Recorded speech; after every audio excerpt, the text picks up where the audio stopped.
Bienvenidos y bienvenidas todas y todos a este nuevo contacto internacional en el marco de la consulta por la calidad educativa. En esta oportunidad conversaremos con la doctora Mayra Castañeda, quien preside la Comisión Iberoamericana de Calidad Educativa. Bienvenida, Mayra, a esta consulta internacional.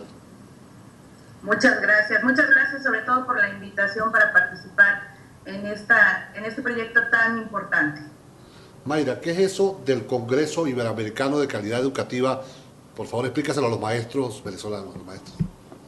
Sí, bueno, nosotros desde la Comisión Iberoamericana de Calidad Educativa llevamos a cabo una serie de eventos que tienen que ver justamente con esta intención de crear un cambio, una transformación en la calidad de la educación en Iberoamérica. Este evento se realizará la cuarta edición en Medellín, en Colombia, en octubre. Tenemos otra edición en Chile durante este mismo año. El objetivo es generar los compromisos docentes por una calidad educativa en Iberoamérica.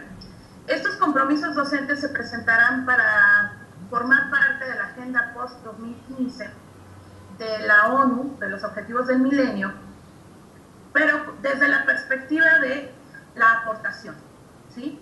Desde la perspectiva de que, bueno, sabemos que todo lo que está sucediendo en educación, que ahorita en la mayoría de los países de Latinoamérica, bueno, de Iberoamérica, porque estamos contando también que en España hay movimientos muy importantes en torno a la educación, están en el candelero, están realmente muy álgidos todos los movimientos educativos, porque, bueno, vienen una serie de reformas o de contrarreformas o de movimientos desde los gobiernos para transformar la educación, muchos de ellos con la visión de hacerlo por decreto, con la oposición muy clara de los docentes y de los sectores educativos a este respecto.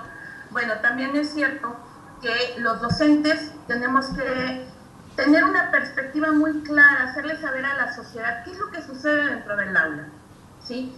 Y no seguir con esta simulación, no seguir con este como sí, que menciona Tenti Fanfani, por ejemplo, ¿no? De que parece que estamos cumpliendo con los objetivos, parece que estamos cumpliendo con los lineamientos gubernamentales, cuando en realidad en el aula están sucediendo cosas muy diferentes y que nos están llevando a una situación social muy grave, porque bueno, sabemos finalmente que la educación es el motor de la transformación social, ¿no? Es quien encamina mucho de los cambios a nivel social, es fundamental, aunque no siempre lo volvemos a ver. A veces los medios de comunicación que marcan mucho nuestra realidad actual solo nos voltean a ver cuando hay conflicto, ¿no? Entonces, esta gran reunión que se hace de miles de docentes en diferentes zonas de Iberoamérica, en este caso, bueno, ya tuvimos la reunión de este año en México, que fue el tercer congreso. Hicimos el primero en Mérida, el segundo se hizo en León, Guanajuato, siempre en México, el tercero en Puebla, en Atlisco, y se llevará a cabo el cuarto en Colombia, el quinto en Chile.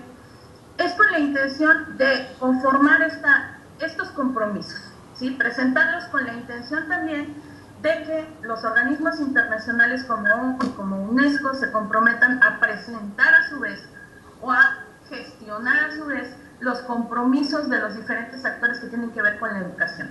Porque tampoco podemos pensar que el docente solo va a poder transformar esta realidad educativa que estamos viviendo en muchos países, ¿no? Ahora bien, Mayra, ¿qué es para ustedes calidad educativa? Hay dimensiones, hay quienes vienen trabajando la calidad educativa simplemente como aprendizajes, limitándola a lo que ocurre en el aula. Hay quienes trabajan calidad educativa, sobre todo los organismos internacionales, como perspectiva de empleo, posibilidades de inserción laboral, es decir, acondicionamiento al mercado de trabajo. Hay quienes trabajan desde una onda también progresista, pero haciendo un énfasis marcado en la relación con la comunidad. ¿Qué es para ustedes calidad educativa? Bueno, mira, la calidad educativa tiene una relación directa para nosotros con los procesos que suceden en el aula, pero no podemos dejar allá. Tenemos que tener una perspectiva amplia, una perspectiva sistémica de todo lo que está sucediendo a nivel social, y no solo en los países como entes nacionales, sino en su correlación con todo lo que está sucediendo a nivel global. Nosotros tenemos esta visión de trabajar desde lo local. No podemos perder de vista que cada uno de los contextos es diferente, es específico, tiene sus propias necesidades, tiene sus propias realidades, pero tampoco podemos desconectarnos de lo que está sucediendo alrededor nuestro, sobre todo en esta era tan compleja que nos está tocando vivir y que también está llena de muchas oportunidades, porque bueno, esto abre la perspectiva a coadyuvar a la formación de un individuo que no solo se quede en esta visión funcionalista de ser capaz de desarrollar un trabajo de manera mecánica o tener las aptitudes, las habilidades para conseguir un desarrollo económico, sino que va mucho más allá en una formación integral del individuo, no solo como individuo, sino también en la correlación con los otros actores de la sociedad, ¿no? Entonces, no podemos pensar que en este momento la educación es solo lo que sucede en el aula, sino que tenemos que concentrar también y definir, porque eso también es muy claro, ¿no? Tenemos que definir que una cosa es la escolarización y otra cosa es la educación. Desgraciadamente muchos ministerios, muchas secretarías han tomado el nombre de educación y han vuelto un poco difícil de delimitar la función realmente de la escuela. Si ya el padre de familia se ha ido desprendiendo de esta corresponsabilidad poco a poco y ha puesto énfasis en el hecho de que la responsabilidad recae sobre el maestro, porque además, bueno, también se ha confundido el término escolarización con docencia, ¿sí? Entonces parece ser que el único responsable de la acción de formar niños y jóvenes es el docente, cuando viene realmente de una corresponsabilidad social con los medios de comunicación, con las autoridades educativas, con toda una serie de entes que coadyuvan constantemente a este proceso de formación y que no solo se da en el aula. Entonces, la calidad tiene que verse como un proceso muy complejo, que lo es, y que tiene que llevar a la concreción de los objetivos de los mismos niños y jóvenes, no solo a nivel social. Por ejemplo, ahorita hay una discusión muy interesante en México que tiene que ver con esta visión de, bueno, estatalmente, gubernamentalmente, tiene que haber una propuesta, ¿sí?, educativa, tiene que haber una articulación de los objetivos, pero a veces se ha quedado esta articulación simplemente en el hecho de lo laboral, de la capacitación laboral. Entonces se dice, bueno, si tenemos esta oferta educativa en estos ámbitos porque el país necesita técnicos, entonces todos los jóvenes que desean desarrollarse profesionalmente, que quieren cursar la educación media superior o superior, tienen que convertirse en técnicos. Entonces, queda de lado toda la necesidad y toda la intención y todo el talento que puede tener un joven en las áreas humanísticas porque el país requiere técnicos.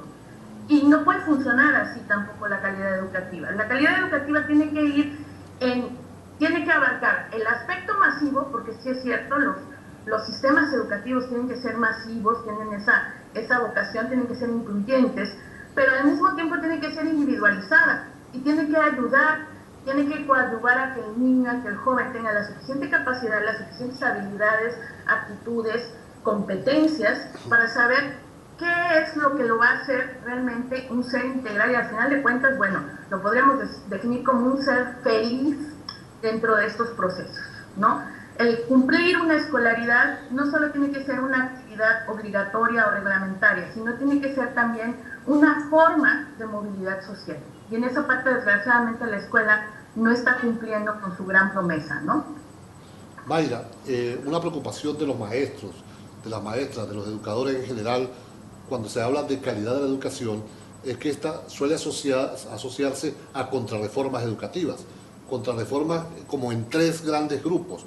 Una primera que aborda el tema del currículo, es decir, que terminan simplemente en reformas curriculares y en nuevos libros, es decir, para la ganancia de los curricólogos y de las grandes editoriales del mundo, que simplemente no llenan las expectativas de transformación que requiere la sociedad y el sistema educativo.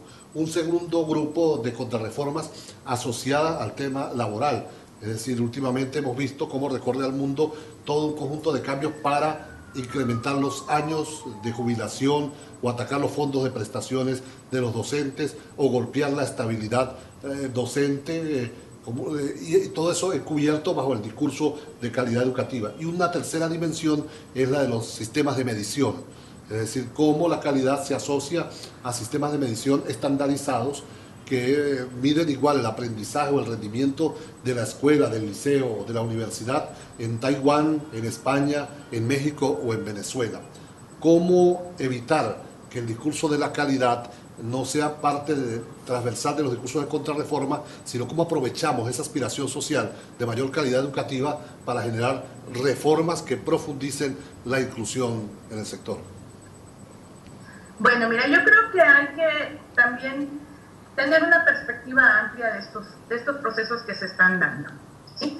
Yo creo que la calidad, desgraciadamente, efectivamente, el término calidad viene desde la parte empresarial. La empresa empieza a utilizar este término para englobar una serie de respuestas a la necesidad de mejora continua. Entonces, cuando tomamos este término desde un ámbito social, eminentemente social como es la educación, muchos sectores tienden a la parte de la eficiencia y de la eficacia, sin tomar en cuenta la parte del desarrollo humano, la parte del factor social, del factor humano, que es, cada individuo es diferente, es único, con sus particularidades, con sus potencialidades, con sus necesidades, con su contexto. Entonces, en este proceso que se ha ido dando en muchos de los países, desgraciadamente, como tú bien dices, de contrarreformas, se toman estos elementos como parámetros, como indicadores únicos, ¿sí? La parte de la eficiencia y de la eficacia. Entonces viene toda esta situación de las reformas en el currículum, como dices, de las reformas laborales, de las reformas o contrarreformas que tienen una perspectiva solo de evaluación. Nosotros en este proceso, en este momento en México, particularmente estamos viviendo un proceso donde estas contrarreformas justamente están abarcando estas tres dimensiones que mencionas. Sí, nosotros hemos tenido 18 años de reformas curriculares, nada más curriculares, donde, bueno, se ha llevado una suerte de simulación continua, donde el docente hace como que aplica las reformas, pero cuando cierra la puerta de su aula, él sigue ejerciendo su docencia como él aprendió, ¿sí? Y todo este modelo que se habla de competencias, que viene, bueno, sabemos de organismos como la OCDE, de organismos que tienen intereses básicamente economicistas, pues sigue trabajando los mismos modelos con los que él aprendió y difícilmente implementa estas perspectivas, estos enfoques o modelos por competencias. Pero resulta que en este momento entra, bueno, desde el año pasado, una contrarreforma muy fuerte que ataca primero lo laboral, que precariza todavía más al maestro, que lo deja en un régimen de excepción, que realmente le resta muchas prestaciones, lo encasilla, lo mete en una estructura muy rígida, donde tiene poco espacio en el ámbito laboral, y aparte viene este sistema de evaluación también muy incierto realmente, porque hasta el momento no sabemos en qué consisten estas evaluaciones, pero que además están regidas justamente por la OCDE y que tiene que ver con las pruebas PISA y que viene con toda esta comparación. Ahora, en todo este proceso de las contrarreformas, ¿cómo podemos trabajar? Bueno, finalmente el maestro, sabemos que todo esto que se ha dado en llamar la debacle educativa o el gran fracaso del sistema educativo es multifactorial. Han intervenido muchos actores, han intervenido muchas circunstancias, pero finalmente el que tiene la posibilidad de romper ese círculo es el maestro. La escuela se puede hacer sin autoridades educativas, sin programas, se puede hacer y se hace continuamente, desgraciadamente, en nuestros países latinoamericanos, sin recursos económicos y materiales, pero no se puede hacer sin un maestro y un estudiante, que son los actores básicos de este proceso.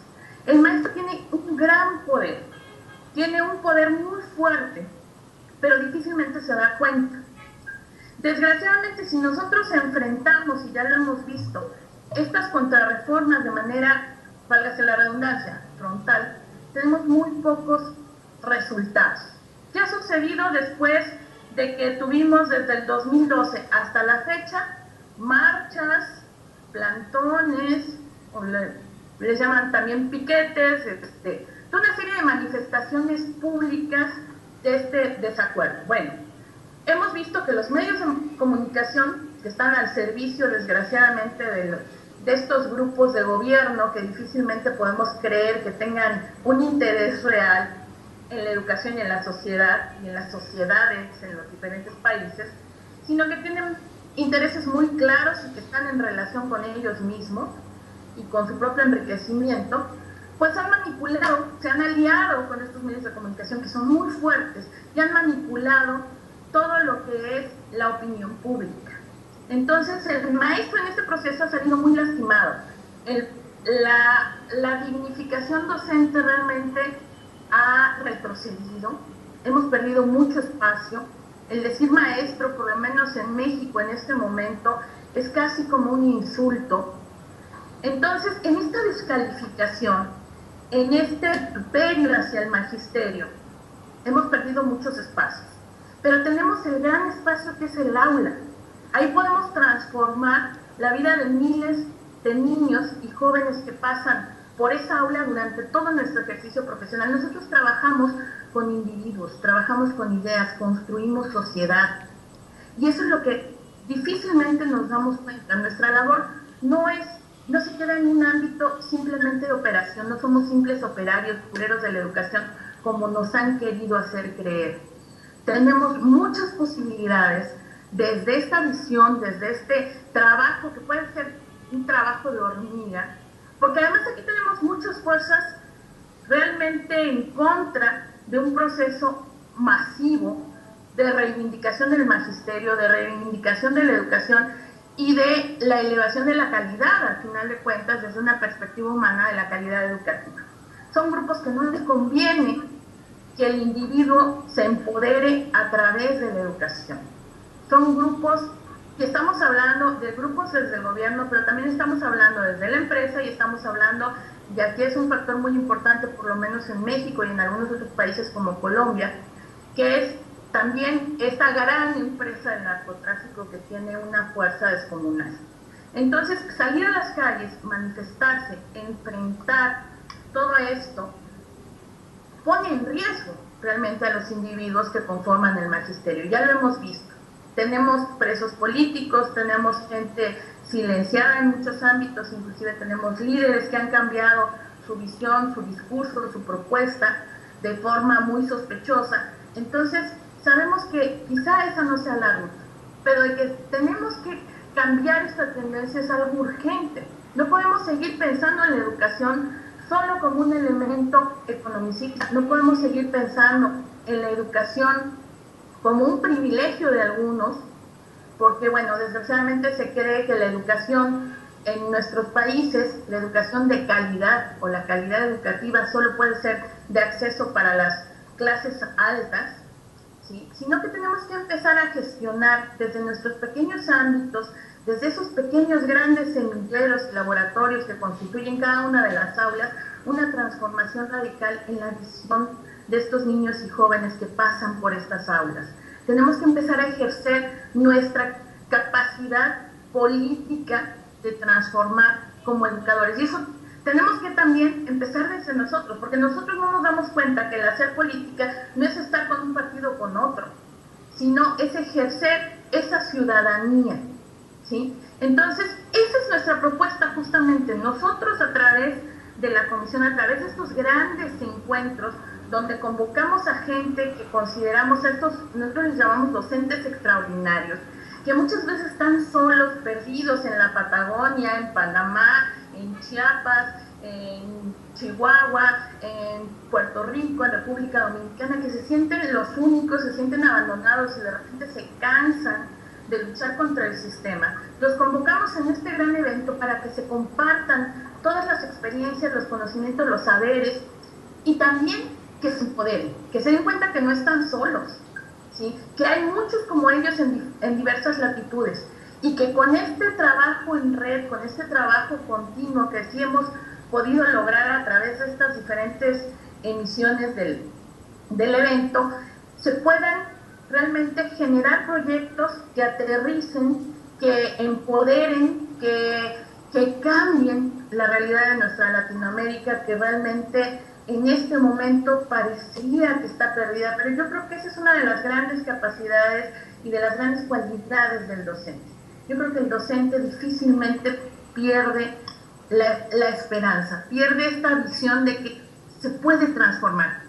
De repente se deprime, de repente se siente muy solo, pero también es parte de nuestra labor esta motivación, darse cuenta de que más allá de un sueldo que debería de ser digno, que no podemos perder de vista que el Estado debería proporcionar sueldos dignos, que también el Estado debería proporcionar condiciones materiales adecuadas y dignas también para nuestros niños y nuestros jóvenes. Y no se puede decir que no hay dinero, porque hay mucho dinero para otras cosas, para el fútbol, por ejemplo, ¿sí?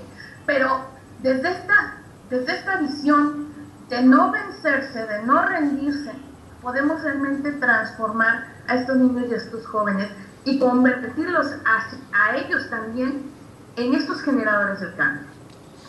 Mayra, compartiendo todo lo que has señalado, sin embargo también hay que romper con una lógica exageradamente defensiva de los maestros. Hoy la sociedad está cambiando a un ritmo totalmente acelerado, distinto a lo que ocurría hace 20 años. Antes un maestro, cuando egresaba, tenía una licencia de alguna manera para ejercer con su conocimiento durante 20, 25, 30 años. Las revoluciones del conocimiento científico, tecnológico, eran de larga duración, de 40, 50 años. Hoy las revoluciones del conocimiento, las revoluciones tecnológicas, duran aproximadamente 6, 4 años. Eso implica que en el propio ejercicio de la profesión docente hay revoluciones continuas que también le plantean desafíos al docente. ¿Cómo lograr que sin retrocesos a las conquistas de los maestros, de los profesores, ellos, también el sector del magisterio entienda que debe actualizarse de manera mucho más rápida, mucho más dinámica para poder responder a los desafíos de los procesos de educación hoy en día? Pues mira, yo creo que el docente tiene que cambiar de perspectiva de su acción. La acción docente ya no puede quedarse en la simple apropiación de contenidos. Ya no somos los poseedores de la verdad absoluta, como se pensaba hace 200 años.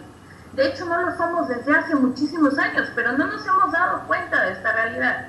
Entonces tenemos que empezar a ejercer nuestra acción desde una visión de que nosotros mismos somos aprendices. Nosotros mismos tenemos que estar en constante proceso de aprendizaje y que en este mundo líquido, como dice Bauman, no podemos pensar que las cosas van a permanecer estáticas.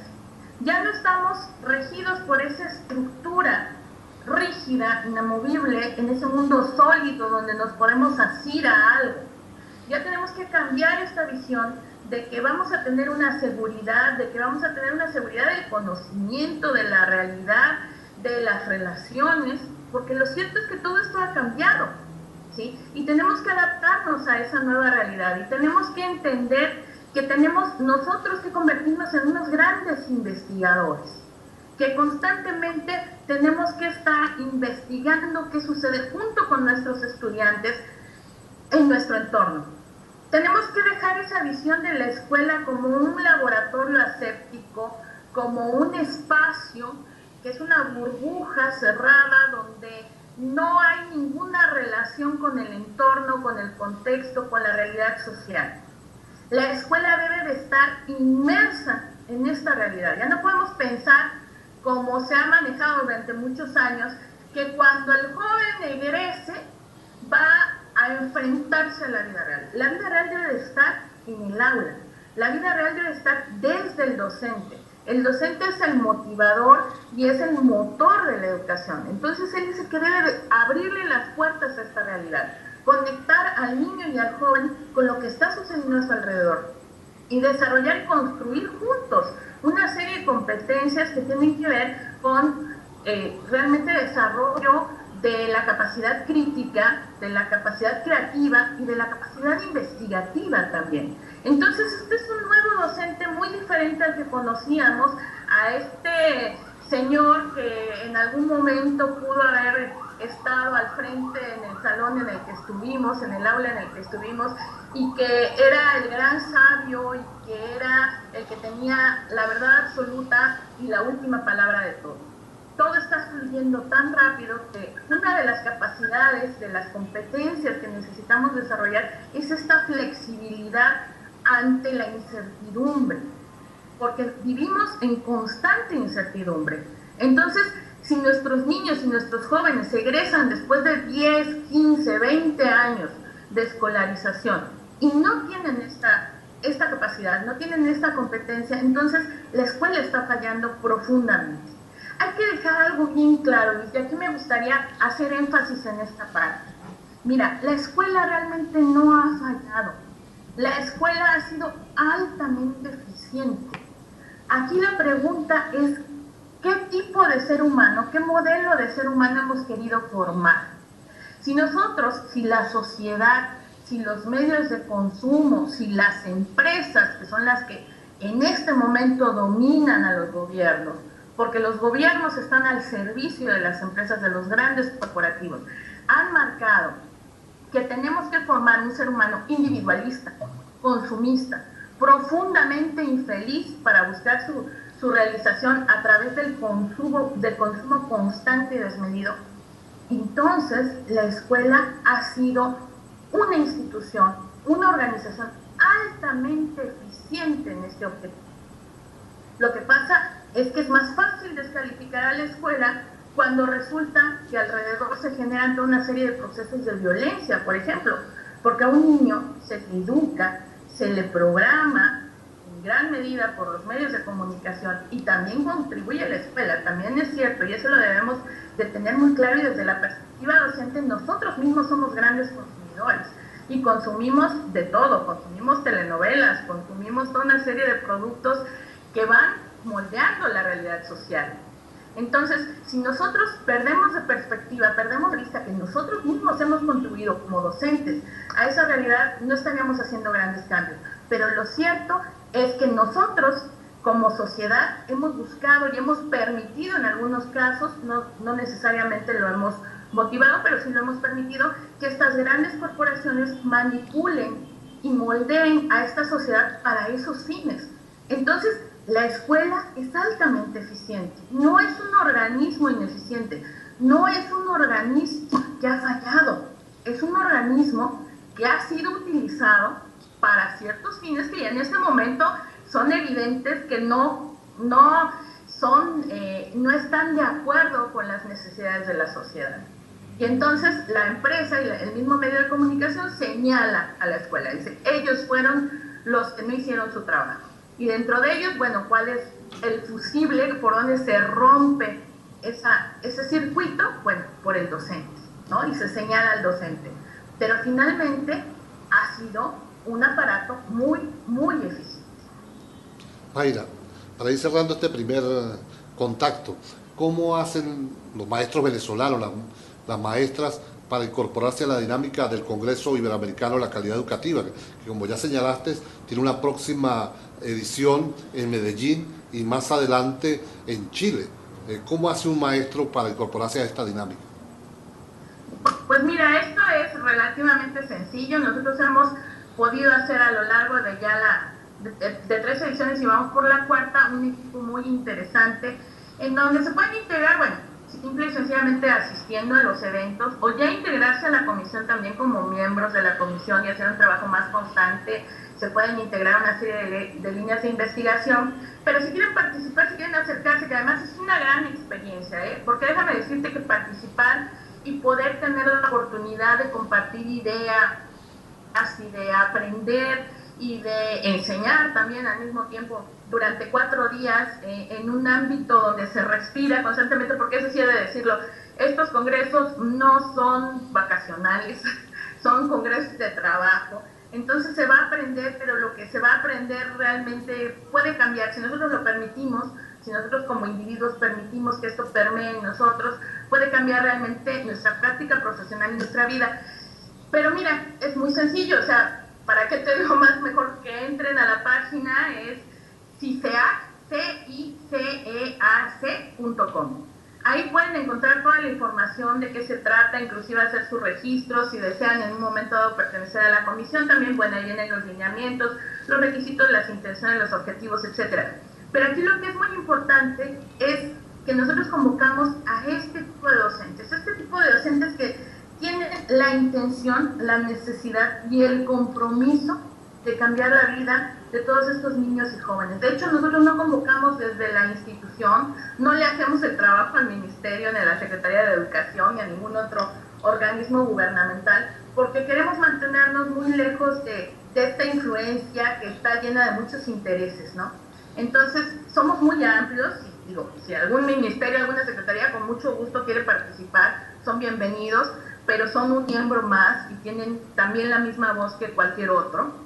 Entonces, no nos marcan las políticas, ni vamos a dejar de ser críticos porque participen. Entonces, esta es una experiencia muy particular por todos estos factores que se conjuntan, por esta posibilidad de sentarse, que se sienta un maestro panameño con un maestro dominicano, con un maestro mexicano en la misma aula durante 8 horas, porque nuestros talleres son de 8 horas, y se tiene la posibilidad de tomar 2, y donde se pueden compartir todas estas experiencias y empezar a construir una visión diferente y regresar sobre todo con esta motivación, con esta energía, con sí se pueden cambiar las cosas, ¿no? Dejar un poquito atrás la desesperanza, que desgraciadamente es lo que muchas veces nos vence.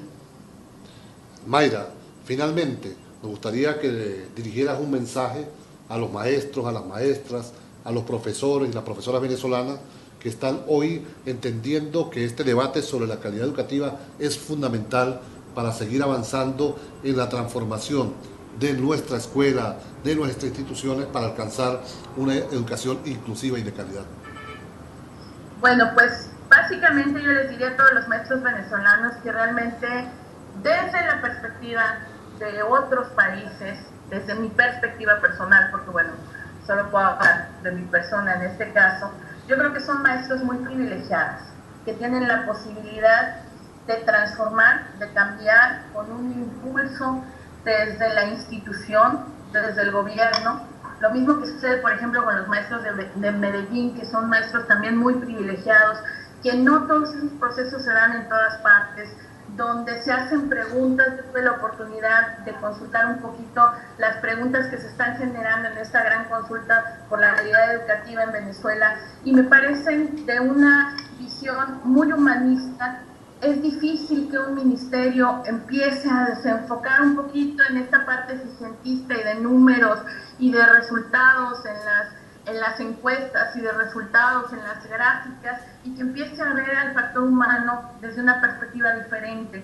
Entonces, yo creo que esta es una gran oportunidad. No quiere decir que ya hayan ganado todas, sí nos llevan un gran avance por sobre otros docentes, pero yo creo que si mantienen desde esta visión de ciudadanía, de solidaridad, de convivencia en común y de aceptación de la diferencia, yo creo que se pueden construir cosas muy interesantes en Venezuela. Yo creo que tienen una gran oportunidad y de verdad es el momento de seguir construyendo y de seguir caminando en este ámbito de la transformación educativa, que puede dar una visión diferente y un lugar diferente a nuestra Latinoamérica ante el mundo. No de ser solo los empleados, la mano de obra o los recursos naturales, sino empezar a retomar toda esta visión, toda esta cosmogonía antigua, prehispánica, esto que nos arrebataron, que nos quitaron y que no hemos podido recuperar,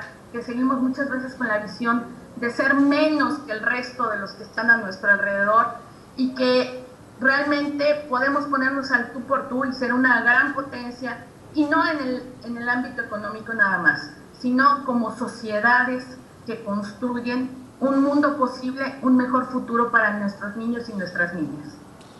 Gracias a Mayra Castañeda, presidenta de la Comisión Iberoamericana de Calidad Educativa, por este contacto desde México en el marco de la consulta internacional sobre calidad educativa. Gracias, Mayra. No, muchísimas gracias a ti. Un abrazo a ti y a todo tu equipo y a todos los venezolanos. Un fuerte abrazo. Gracias, Mayra. Educación. Porque tampoco podemos pensar que el docente solo va a poder transformar esta realidad educativa que estamos viviendo en muchos países, ¿no? Ahora bien, Mayra, ¿qué es para ustedes calidad educativa? Hay dimensiones, hay quienes vienen trabajando la calidad educativa simplemente como aprendizajes, limitándola a lo que ocurre en el aula.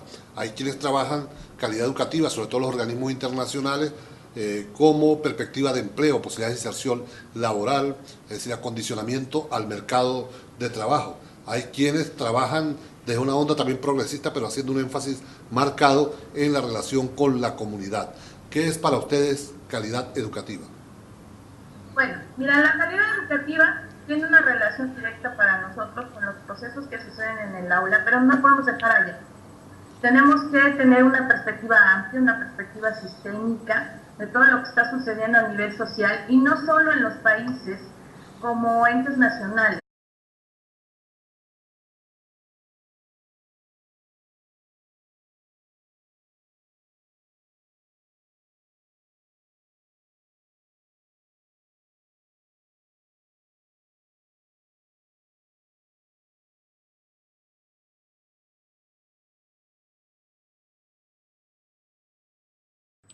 Bienvenidos y bienvenidas todas y todos a este nuevo contacto internacional en el marco de la consulta por la calidad educativa.